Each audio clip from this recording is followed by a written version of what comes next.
वीरेंद्र कैसे हो? जी बिल्कुल मैं ठीक हूँ। आप ठीक हैं? जी जी। बताइए, अपने विषय में थोड़ा बताइए, देशवासी देखना चाहते हैं आपको।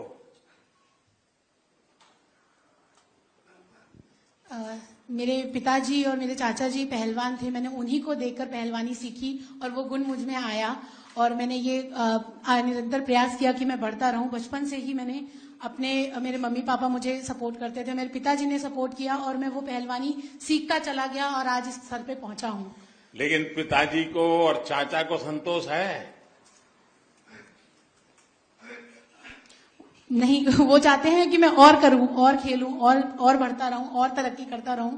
कि जैसे जैसे देखता हूं कि जो हेयरिंग समाज के लोग हैं वो आगे निरंतर बढ़ते जा रहे हैं, जैसे कि वो लोग जीतते जा रहे हैं। मैं भी हेयरिंग लोगों के साथ खेलता हूं, मैंने भी उन्हें मात दी है और मैं सिलेक्शन में आया हूं, पर मैं सुन नहीं पाता था, इस वजह से मुझे निकाल दिया गया और मैं नहीं जा पाया और मैं इसके लिए बहुत पछताया, रोया भी।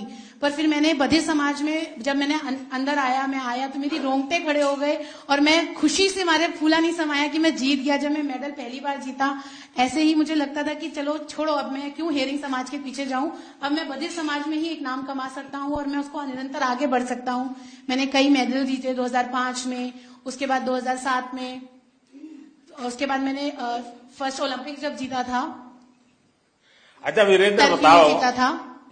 अच्छा 2005 से लेकर अब तक के हर डेफ ओलंपिक्स में आप पदक जीत करके ही आए हैं। ये निरंतरता आप कहां से लाते हैं? इसके पीछे क्या प्रेरणा है आपकी?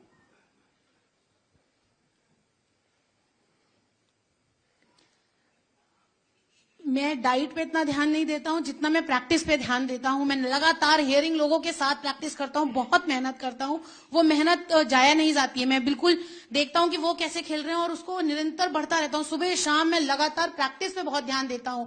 मेरा एम रहता है कि मैं बाहर कहीं जाऊंगा खेलने तो मैं अपने माँ बाप के चरण स्पर्श करके निकलता हूं अपने देश को छोड़ के, और मैं उनको याद करके ही खेलता हूं और मैं खुश रहता हूं कि मैं विजयी होकर आया हूं। ये मेरे मन में मेरी आशा रहती है।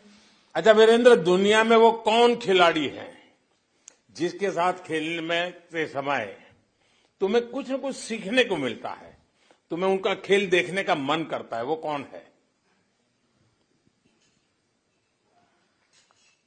जितने भी रेसलर्स होते हैं मैं उनको देखता हूं कि उनकी स्ट्रैटेजी क्या है, मैं वो देख के सीखता हूं कि वो कैसे दाव खेलते हैं।